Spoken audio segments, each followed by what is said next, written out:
menentukan. Maka ingat, pembunuhan karakter terjadi sejak di dalam kandungan. Kenapa? Bapak memberi nafkah dengan uang korupsi. Jadi kalau anak-anak sekarang susah dikasih tahu, hati-hati. Maka tadi Pak Rektor mengatakan jangan jadi pegawai negeri.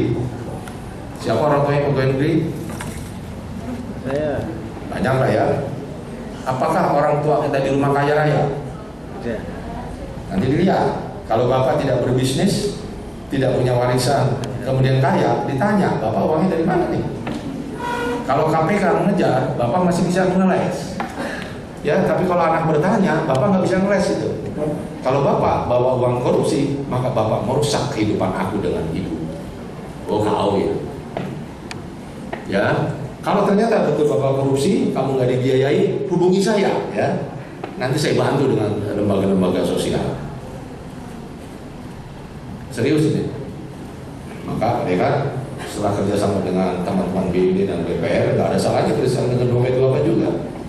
Kenapa? Ini lembaga besar banget. The biggest NGO in Indonesia. Now, dompet bapak. Maka 2009 saya mendapat social entrepreneur.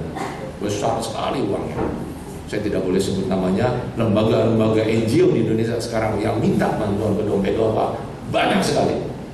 Banyak sekali. Kalau saya sebutkan pasti kamu terperangah. Ya, lokal tapi sudah punya manfaat besar.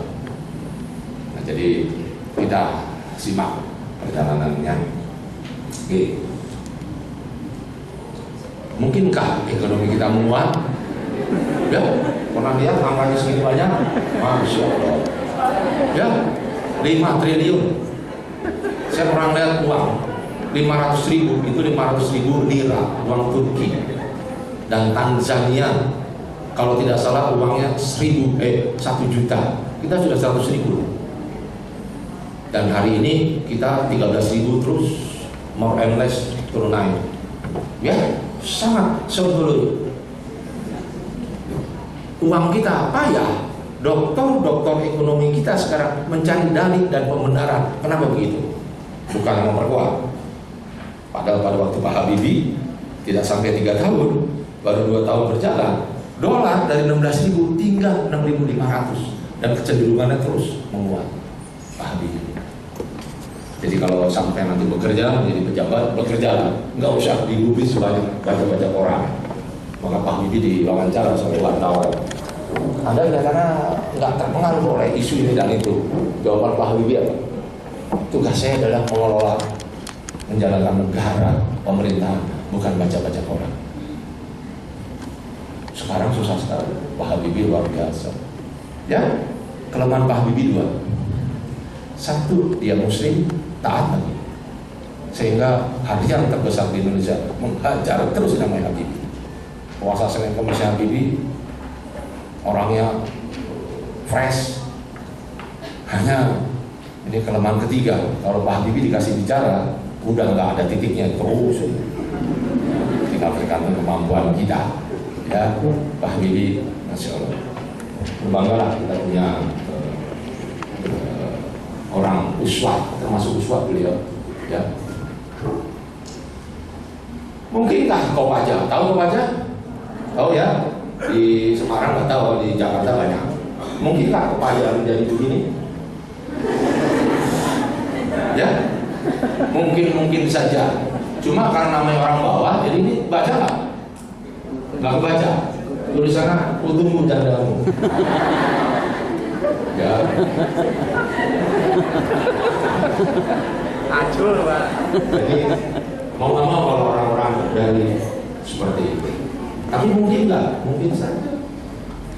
Nanti ada yang berbahaya di kehidupan kita, namanya feodal. Kapitalis dengan feodal, orang feodal menganggap kapitalis itu jahat. Kita bandingkan. Kalau kapitalis, dia pun awalnya jongos, tapi dia profesional, bisa menjadi CEO, halas, nggak ada masalah. Tapi kalau di feodal, awalnya dia abdi dalam, naik menjadi manajer, nggak usah direktur utama, atau mau direktur utama, tetap kowe ojo lali asalmu, tetap. Jadi kapitalis dengan feodal lebih jahat feodal. Karena feodal tidak memberi kesempatan orang untuk tumbuh berkembang sesuai dengan fitrahnya. Nah, di Indonesia kapitalis dengan feodal menyatu. Innalillahi, bangsa sekali.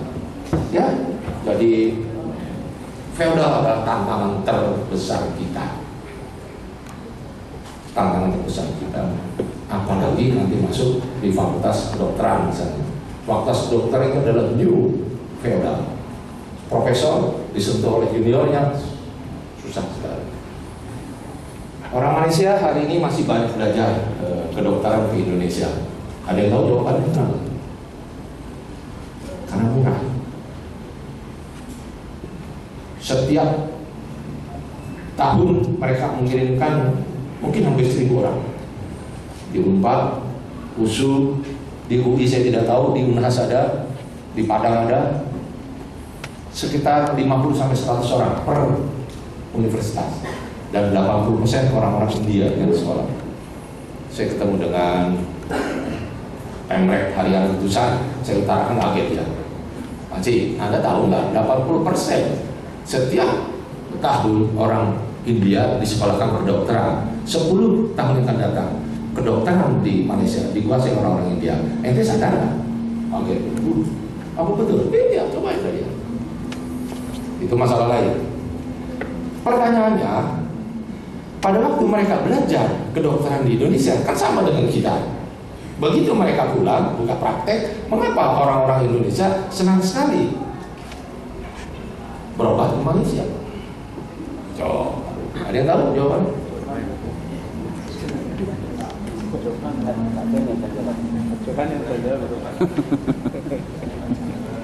Pepatah Riau mengatakan begini, carilah ilmu dengan ilmu. Untuk dapat S2 harus S1, untuk dapat S3 harus S2. Tapi rawatlah ilmu, praktekkan ilmu dengan perilaku. Cuma satu. Begitu orang Indonesia menjadi dokter, feodalnya muncul. Begitu orang Malaysia menjadi dokter, marwahnya atau keinginannya untuk membuat masalah menggebu-gebu. Anak saya sakit 4 hari tidak jelas juntrungannya di rumah sakit internasional Bintaro, hampir 15 juta rupiah. Sampai hari ini saya nggak paham apa penyakitnya. Untuk ketemu dokter, susahnya bukan main. Ya, saya ingin lepas dari Pondok Indah, saya ke rumah sakit Bintaro, keluar dari mulut singa masuk mulut buaya itu. 4 hari nggak jelas, hampir 15 juta. Teman saya masuk RSCM juga begitu. Akhirnya dia coba-coba telepon ke Malaysia, diterima di Malaysia oleh dokter yang siap menangani penyakitnya. Ya, terjadi dialog. Di kita ketemu dokter susah, ini ditelepon. Ya, bukan lagi perawat, perawatnya cuma administrasi. Urusan penyakit urusan dokter. Pak, tolong dikirim diagnosa ibu selama ini. Dikirim semua. 3 hari kemudian dokter yang bersangkutan menelpon kepada teman kita. Katanya begini, Pak, menurut diagnosa penyakit ibu adalah ABC. Penanganannya ada 3 kelas. Kelas luxury X rupiah, kelas yang cukup mahal setengah rupiah, yang biasa saja 1 rupiah. Kalau Bapak punya uang, silakan datang pilih yang mana. Kalau Bapak pun ingin tidur, kita punya hotel yang tarifnya disesuaikan. Jelas sih. Jadi tidak 2 hari 3 hari, tetap saja di tempat tidur kita tidak tahu penyakitnya. Kenapa? Karena dokter ditanya pun tersinggung. Kebetulan gigi saya mulai masalah. Saya ke rumah sakit di depan rumah saya, dokter saya itu rumah sakit cacat veteran untuk militer. Dokter di militer jangan main-main. Dulu kalau ada tentara sakit ini buka bokongnya, celana dibuka itu, suntiknya begini.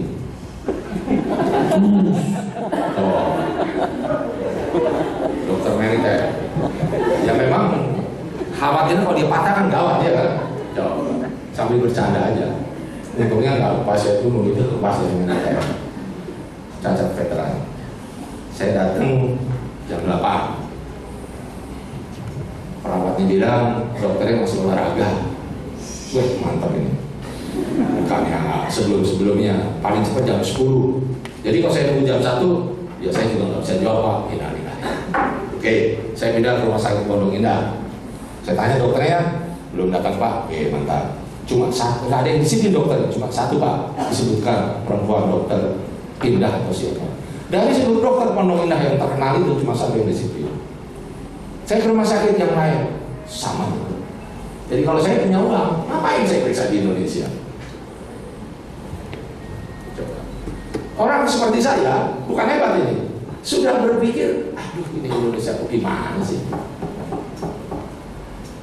Nah, jadi kamu kalau sudah lulus atau apapun juga, rawatlah ilmu, praktekkan ilmu dengan satu ilmu, namanya perilaku.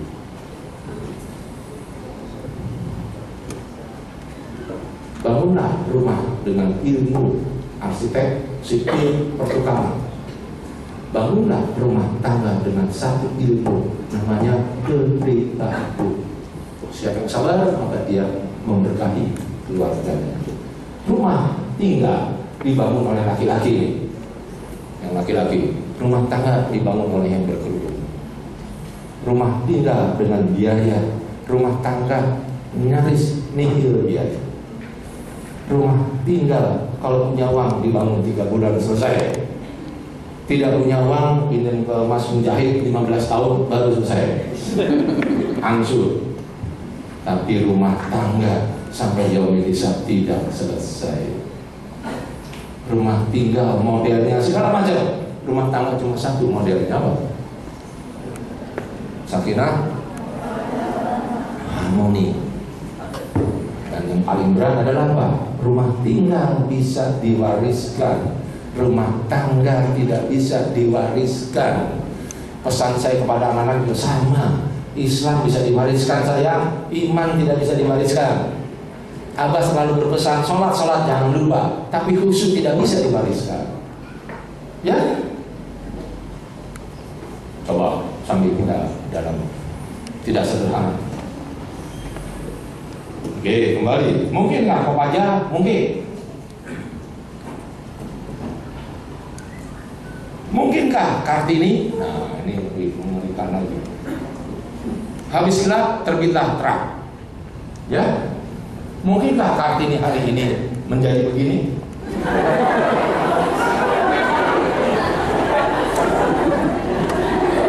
Ya? Tapi jangan bilang keluarga Kartini, saya bisa dimarahin.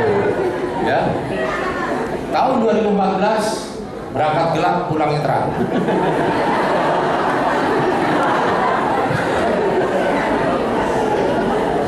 Ternyata begitu pakai kacamata cantik juga ya.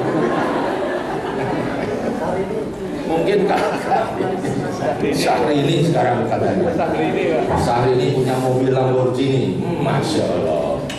Punya pesawat pribadi. Hati-hati dalam kaya. Mungkinkah Indonesia maju? Nah, kita lihat. Jepang sedikit bicara, banyak kerja.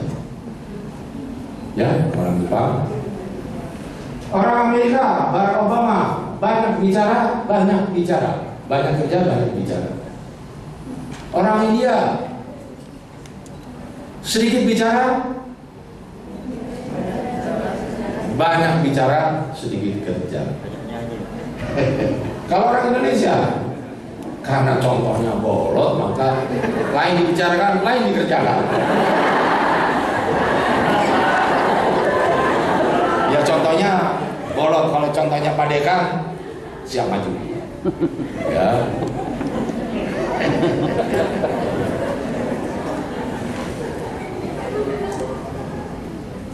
Bolehkah kaya, apalagi raya? Boleh-boleh saja. Tapi kalau sudah menjadi kaya raya, biasanya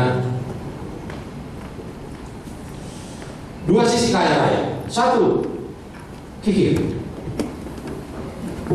Kedua, sah. Dua sisi kaya raya.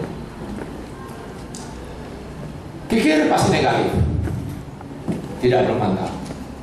Kalau Anda menabung uang hanya untuk Anda sendirian dan Anda tidak tempatkan misalnya ke BIMD, maka ini merintangi moral dan spiritual ada di ahli Ibrani.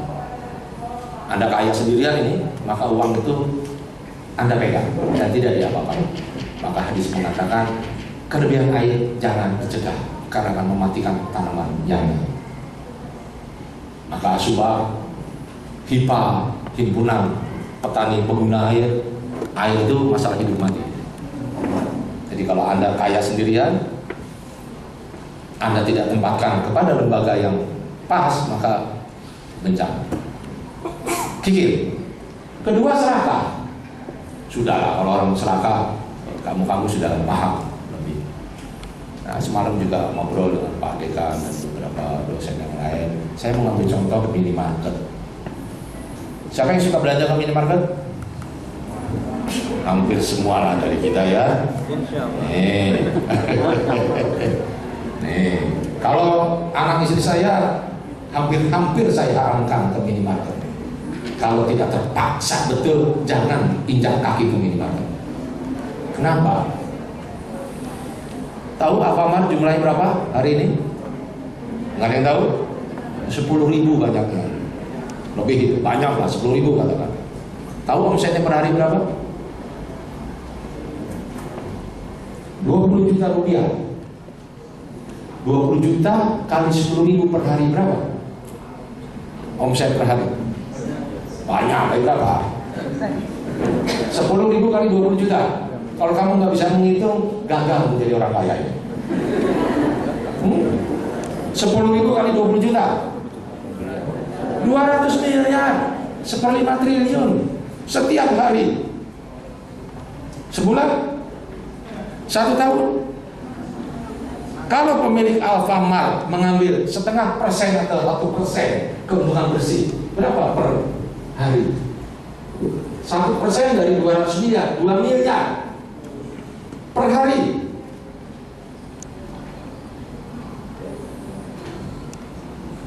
Satu hari dia makan 2 juta rupiah kali 30 hari, makan 60 juta, giginya bengkak gitu. Karena sekali makan 500.000. Ikan gurame yang 2 kilo 100.000. Itu sudah.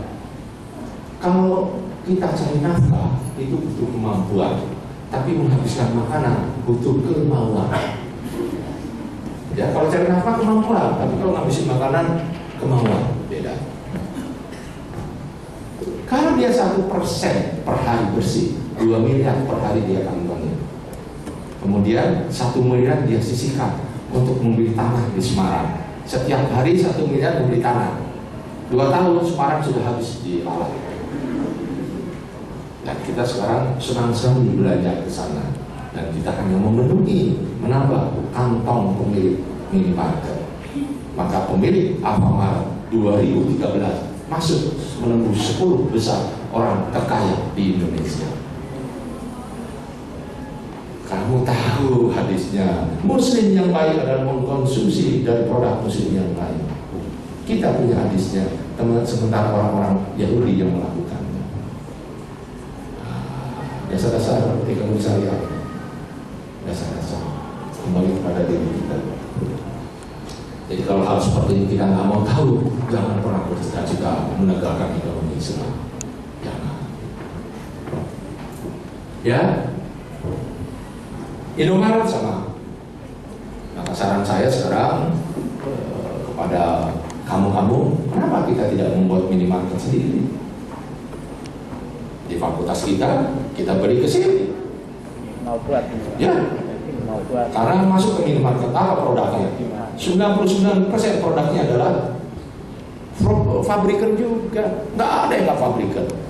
Minimarket hadir menghancurkan pasar yang lain. Mau apa? Circle K tidak. Karena Circle K tidak market, bukan pasar. Circle K hanya menyiapkan sebagian kebutuhan kita untuk sekedar orang ingin minum atau ya makanan-makanan kecil. Kalau minimarket enggak. Dan minimarket sekarang bergabung menyodorkan undang-undang minta agar mereka boleh menjual sayur mayur. Maka siap-siaplah petani-petani kita akan semakin remuk. Ya, maka anak istri saya paham sekali, mustahil. Kalau sudah tidak ada barang lagi, apa boleh buat? Gawat darurat, silakan.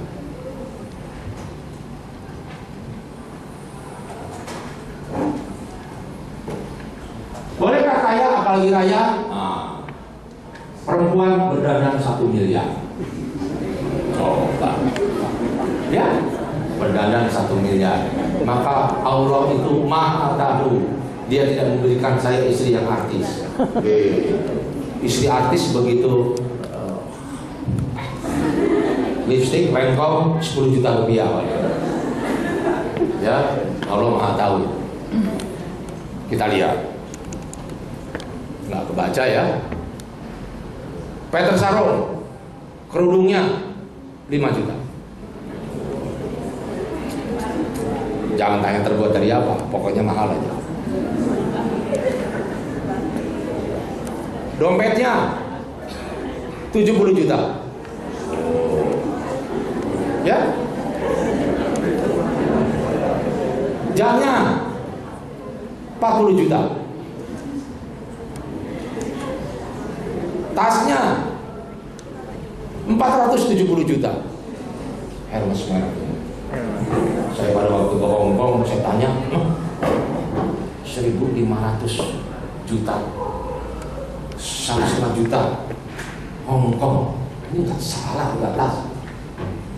Saya tanya istri saya, iya, kamu jangan kaget mas. Ada, ya saya kan laki-laki nggak paham harga ini, ya kan? Kalau paman sok-sokan aja. Itu ada tas, harganya 400 juta rupiah. Terbuat dari apa kulitnya? Kalau kulit nenek-nenek mungkin ya 450 juta. Ya. Nanti kalau bekerja, terjadi itu rasa kusuk, saling sikut menyikut, menjatuhkan teman. Kenapa dia naik, kenapa bukan saya? Kan saya yang ngajarin. Mengapa dia bukan saya? Terjadi gasak-gasak. Ya. Ekonomi konvensional dengan ekonomi Islam, apa bedanya? Maka ketika kita usaha ingin kaya raya, begitu bicara ekonomi konvensional, dia bingung apa yang dilakukan. Maka muncullah monolitel, monopoli, oligopoli, dan kartel. Monopoli, oligopoli, kartel. Apa itu kartel? 2 penguasa minimarket di Indonesia, Indomart dan Alfamart, mengatakan bahwa beras harganya X rupiah, seluruh Indonesia terbetok itu. Itu namanya kartel, mengendalikan. Mereka membuat dan pemerintah bertekuk lutut.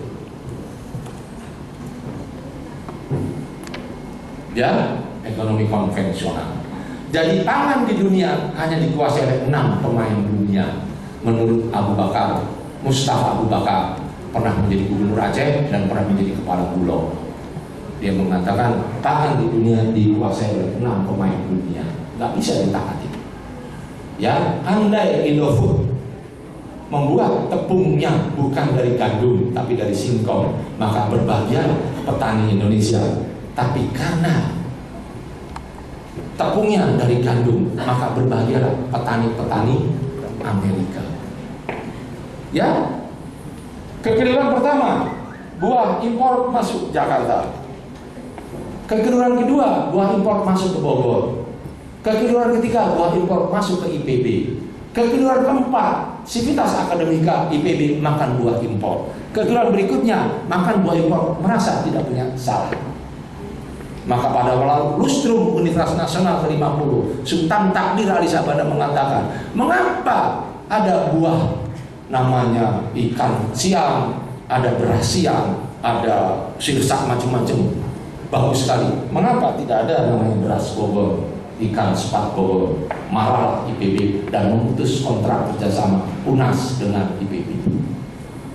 Feodal kita, ketersinggungan kita luar biasa. Carilah ilmu dengan ilmu, rawatlah ilmu dengan perilaku, dan luruskan ilmu dengan iman. Ya, 3, wisdom, real wisdom.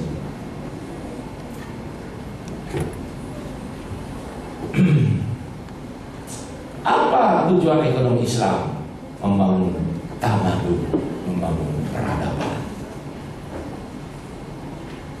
Ya, Islam hadir untuk mencegah namanya monopoli, oligopoli, apalagi kartel.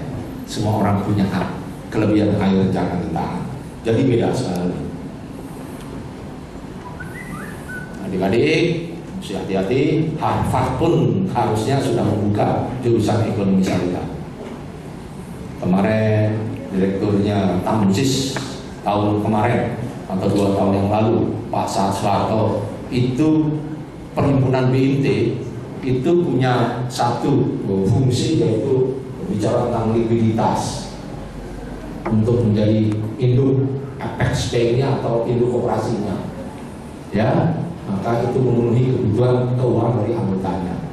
Salah satu caranya mulai membuka kantor di Singapura. Coba ya, BNT yang disepelekan sekarang membuka kantor di Singapura. DBS Bank sudah masuk cuma 25%. Cuma senior advisor kita mengatakan jangan, karena 20% sudah punya hak veto. Jadi nggak jadi, tapi tetap buka kantor di Singapura. Pak Saad Soeharto ini pendiri Tamsis, sekarang memimpin direktur utama permodalan BNT. Bicara di SMU ini sekarang 50 besar per bulan, tinggi terbaik di dunia, namanya Singapore Management University di Singapura. Mas Saad bicara itu di sana. Wah, luar biasa. Dia mengatakan, my name Andrew, I am not Muslim, but I teach Islamic law and Islamic microfinance. Waduh, saya tersinggung juga, enak jadi orang. Begitu keluar, Andrew, kenalin nama gua. Next year you must invite me. Why, Mr. Eri? Gua yang bangun nomor 2 apa di Indonesia. Lu bicara tentang Baitul Mal, harus gua ngomong. Kenapa? Jangan-jangan kita sekarang bangga diajar oleh non-muslim tentang ekonomi Islam. Di zaman penjajah namanya orientalis. Maka hati-hati adik-adik, ekonomi Islam gelanggangnya berkembang di mana-mana, tapi perilaku Islami tidak berkembang, justru juga di sekolah-sekolah Islam. Kalau yang mengajar itu tidak berpraktek, itu namanya cuma transfer knowledge, tapi pendidikan itu harus dirasakan. Islam bisa diwariskan, iman tidak bisa diwariskan, sholat bisa dijalankan, khusyuk nggak bisa diwariskan. Jadi ada ruh seperti ini yang hilang itu, maka harus dicamkan baik-baik. Kalau saya mendengar begitu, wah saya udah panas, kelabakan baru. PKI maju juga ini orang. Ya. 3 tahun, 4 tahun sebelumnya kita juga berkunjung ke Malaysia. UIA, Universitas Islam Mataram, bisa menawarkan. Wakil rektornya ngomong kepada saya, gimana kalau kita buat sekolah S2 setahun di Malaysia, setahun di Indonesia. Setahun Anda bicara teori, setahun kemudian best practice. Best practice microfinance Islamic in the world cuma di Indonesia. BBB nggak ada lagi di mana-mana.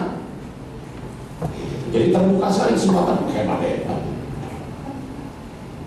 Ya, kalau tidak ada BBB hari ini, bicara microfinance adalah bicara tentang nasab, Gemah PKM, gerakan masyarakat pecinta keuangan kecil, mikro, Gemah PKM. Di belakang adalah Bina Swadaya Masyarakat. Pernah dengar Bina Swadaya Masyarakat? Belum. Bina Swadaya Masyarakat itu hebat sekali. Temannya adalah Yayasan Kinasi. Bina Swadaya Masyarakat itu dipimpin oleh Bambang Ismawan. 2007 dia mendapat Social Entrepreneur. 2008 meminta kepada saya untuk dinominasikan di RSN Jam Nasar. Yayasan Kinasi itu warisan Radius Prawiro. Kekayaannya luar biasa. Bagaimana dengan kita yang muslim-muslim? Ya, ekonomi Islam mencegah karena membuat tamadun. Jadi kalau tujuannya ingin kaya raya, maka Rasulullah Shallallahu Alaihi Wasallam menulis buku seperti apa bestsellernya? Hah? Coba, kalau Rasul ingin kaya raya, seperti apa? Doa Rasul. Rasul yang berdoa, masya Allah. bukunya cek cek cek cek.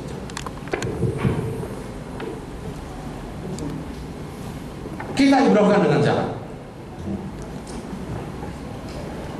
Rukun Islam ketika zakat. Pertanyaannya, mengapa bukan bank, mengapa bukan asuransi? Ini pertanyaannya. Padahal sama-sama lembaga keuangan. Al-Baqarah. Tinggalkan riba, suburkan sedekah. Mengapa sedekah dipadankan dengan riba? Padanan sedekah lawan katanya harusnya kiki. Riba lawan katanya bagi hasil mudarabah. Asal jangan mudarabah gitu ya. Riba lawan katanya mudarabah, sedekah lawan katanya kikir. Mengapa ini dipadankan? Apa kata Rasul?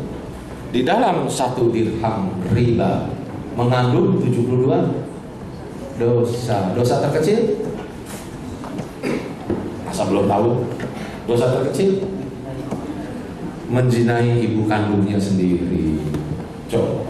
Kalau bapak menyikat anak perempuannya, kita sering mendengar. Tapi anak pemuda menzinai ibu kandungnya belum terdengar. Itu adalah dosa terkecil. Kebayang nggak? Nauzubillah min dzalik. Dosa terkecil. Gimana gagang dosanya? Maka mengapa dipadankan? Berarti semua kejahatan ada di dalam riba. Dan Rasul mengatakan, batasi dirimu dengan sebiji kurma, batasi dari diri api neraka. Maka seluruh kebaikan ada di dalam sedekah. Maka turunlah zakat menjadi rukun Islam ketiga.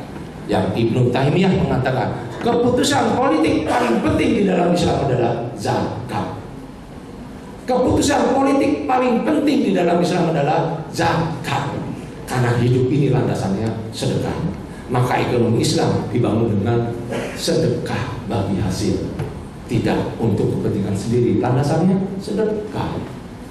Kamu laki-laki perempuan hendak menikah itu sedekah. Maka pertemuan antara si sabar dan si syukur. Saya punya istri di rumah, bersyukur banget itu, Masya Allah istri saya. Sementara istri saya melihat saya sabarnya bukan main. Innalillahi, kelakuan suami saya. Si sabar dan si syukur. Siapa yang bersedekah paling sabar? Ya. Suami pulang membawa uang sedikit, diterima dengan senyum. Ya. Apalagi membawa uang banyak, alhamdulillah. Bawa uang sedikit dia senyum. Jangan sampai ada uang abang sayang, ada uang abang melayang. Banyak ya. Coba kita kembali sedekah. Istri mengandung. Mohon maaf, saya laki-laki, kalau perut saya besar, saya sujud susah itu. Apalagi istri mengandung 7 bulan, 9 bulan, melahirkan hidup mati, semuanya sedekah, menyusui sedekah, suami pulang segala macam sedekah. Jadi ekonomi Islam pun dibangun dengan semangat zakat, semangat sedekah, bahwa ada hak orang lain tidak boleh dikasar.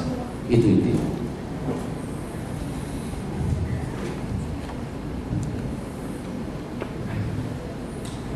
Zakat mustahil. Kalau zakat tidak dikelola dengan baik, maka mustahil tumbuh ekonomi Islam. Kalau ekonomi Islam tidak dikelola dengan baik, maka mustahil zakatnya keluar. Ya. Tujuan zakat memenuhi kebutuhan mustahil, kebutuhan darurinya 1 tahun, agar dia bisa sujud senormal muzaki. Jangan lupa ya, agar mereka bisa sujud senormal muzaki. Maka zakat tidak boleh dibagikan kepada 0. Yang mualaf boleh. Sering saya ditanya, bahkan pada waktu saya bicara dengan Muhammad Yunus Dragon Bank ini, pertama waktu bicara di Indonesia, saya diminta untuk menjadi pendamping ulang tahun aku ada 0. Waduh, saya ditelepon. Saya jawab, kenapa lu pilih gua? Kok bukan yang lain? Rasanya banyak ahli-ahli LSM di Indonesia. Ya pokoknya kita memilih Pak Eri lah. Oke, ada beberapa syarat dari saya. Apa Pak Eri? 1, saya tidak bicara bahasa Inggris. Oh kenapa Pak Eri? Ya bahasa Inggris, gue cerai. Kedua, saya akan bicara bagaimana mengatasi kemiskinan versi saya, bukan versi Muhammad Yunus. Boleh. Pak, apa yang kita lakukan tidak kalah sebenarnya dengan Grameen Bank. Ya, 10 pertanyaan, 7 pertanyaan ke kita, bukan ke Muhammad Yunus. Ya, yang Vice Presiden Corporate Secretary Darmon itu mencucurkan air mata. Bagaimana dompet duafa dibangun? Apakah ada fasilitas luar biasa? Ada. Mas Mujahid tahu ini bagaimana dompet duafa awal dulu lahir. Dari satu meja dipakai rame-rame, wah segala macam. Musola pun kita gusur, musola cuma satu kan musola digusur. Di Republika musola cuma satu digusur oleh, untungnya mengusur dompet duafa katanya. Kalau bukan dompet duafa, gua gebukin loh. Ya pokoknya ceritanya mengharu biru lah tentang dompet. Ya kebutuhan daruri. Kebutuhan ada 3 apa saja? Dasar-dasar ekonomi Islam. Kebutuhan daruri, kemudian kebutuhan asasi, ketiga kanali, primer, sekunder, tersier. Kebutuhan daruri apa saja? 3. Pangan, sandang, apa? Kebutuhan asasi 2. Pendidikan, kesehatan. Kebutuhan kanali, tersier ada 2. Transportasi, rekreasi. Jadi pembagian itu adalah kita akan masuk yang terakhir, kebutuhan kanali itu nanti. Saya nggak punya mobil, masih ada bus nggak ada, masih ada kaki. Jadi jalan kaki.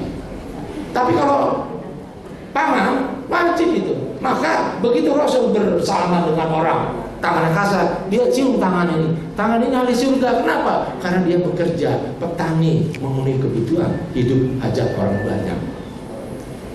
Petani tidak butuh mobil Lamborghini, pakaian yang mewah-mewah. Tapi yang membuat Lamborghini butuh makan. Beda sudah kedudukan.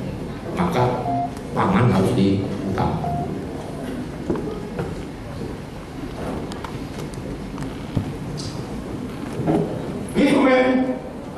Give a man a gun and he can rob a bank.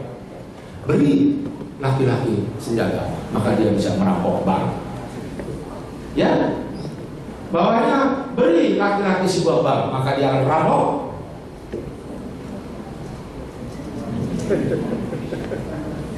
Jadi kalau konvensional seperti ini, ya dikasih duit dia rampok bank, dikasih bank oh dia rampok dunia. Apa sih? Nanti ada saya lagi menarik. Tujuan ekonomi Islam membangun tamadun. Di antara tamadun itu ada namanya 3 keadilan. Dipraktekkan di negeri matahari terbit. 3 keadilan. 1 keadilan usaha. Saya berusaha, 700 UKM di belakangnya berusaha. Kedua, keadilan berpendapatan. Toyota punya penghasilan, saya punya penghasilan. Minimarket saya punya penghasilan, warung Pok Sauda, Mbok Siti mati. Ketiga, keadilan pemilikan. Maka sahamnya dibagi-bagi. Kamosuke Matsushita membuat Mitsui Corporation, sahamnya berapa? 3,5% saja. Coba. Maka Abu Bakar memberikan 1000 unta. Utsman bin Affan juga. Pernahkah kita mendengar Astra? Ya, Astra itu memproduksi mobil itu melebihi jumlah pegawai negeri di Indonesia dari awal sampai sekarang. Pernahkah mendengar Astra menyediakan 1 mobil untuk ambulans? Belum pernah. Padahal Abu Bakar menyerahkan 1000 unta. 1 unta 15 juta, 20 juta. Mobil katakan 150 juta. Maka 10 unta 1 mobil. 1000 unta berarti, pernahkah mendengar ada di Indonesia orang menyedekahkan 100 mobil? Waduh, nggak pernah terdengar. Ya, nggak pernah terdengar. Padahal ini, apalagi nanti saya ingatkan, saya akan ceritakan bagaimana Umar bin Abdul Aziz sebuah keajaiban dari Islam.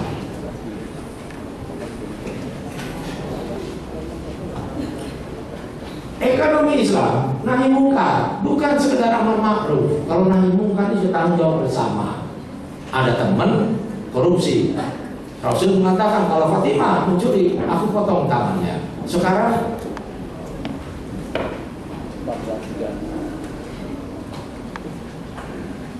peran ekonomi Islam seperti tadi dikatakan menyelamatkan dunia, mencegah moneter, menyeimbangkan. Berat, ya berat. Bagi muslim berat, bagi mukmin tidak ada yang berat. Esensi dari ekonomi Islam adalah mengelola benefit, maslahat, barokah, berkah dan barokah.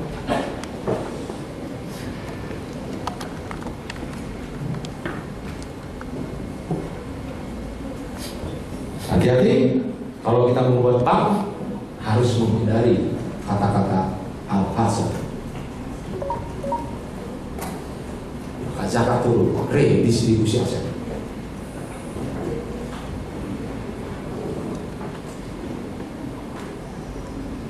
Kelihatan ya? Umum.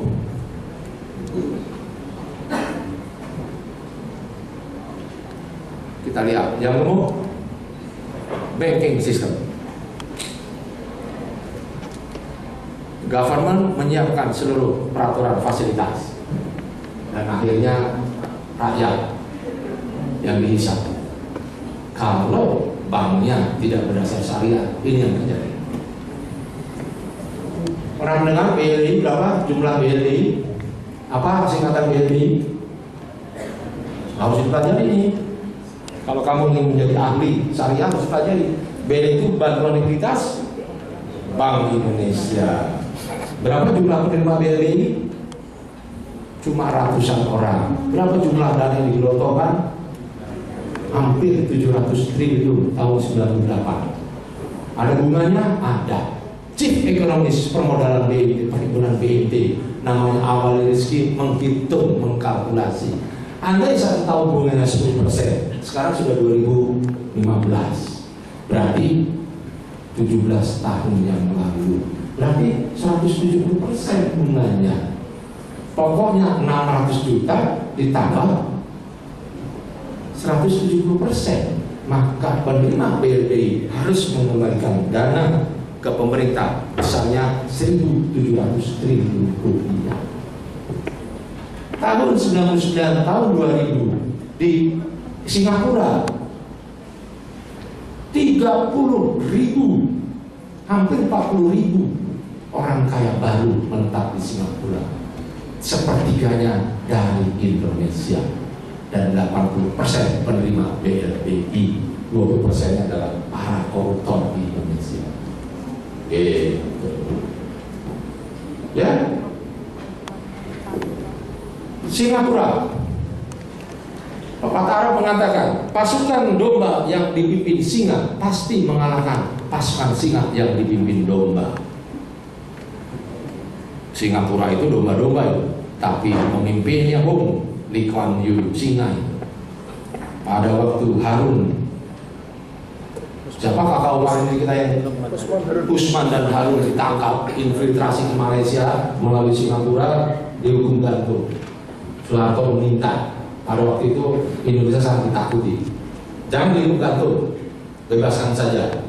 Lee Kuan Yew tidak bergeming, enggak, karena dia mengancam kita, maka harus kita hukum gantung. Bersyukur juga Jokowi tidak gentar ini kepada Australia dan macam-macam, sehingga harus tetap dihukum mati. Mudah-mudahan. Tapi jangan lupa Jokowi kan sendirian. Apakah staf enggak? Boleh-boleh aja ngomongin ini. Udah. Yang penting PST dah tahu sama tahu, ya kan? Singapura kecil, luasnya tidak lebih besar ketimbang Semarang mungkin. Kalau ke Jakarta ya lebih besar Jakarta. Tapi Singapura sekarang menjadi pusat keuangan dunia. Dia juga menjadi pusat keuangan syariah dunia. Belum berhasil, pusat keuangan dunia sudah. Hebat Singapura. Kenapa? Karena pemimpinnya.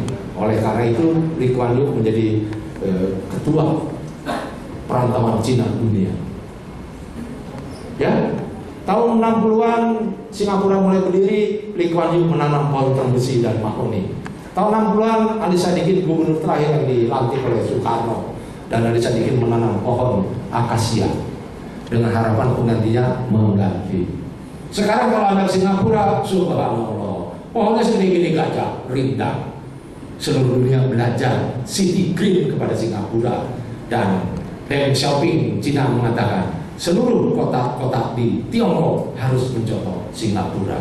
Dan Indonesia sekarang pohon akasia itu 5 tahun, pohon termbesi bisa 50-100 tahun, jadi semakin kuat, hebat sekali, luar biasa. Sederhana saja.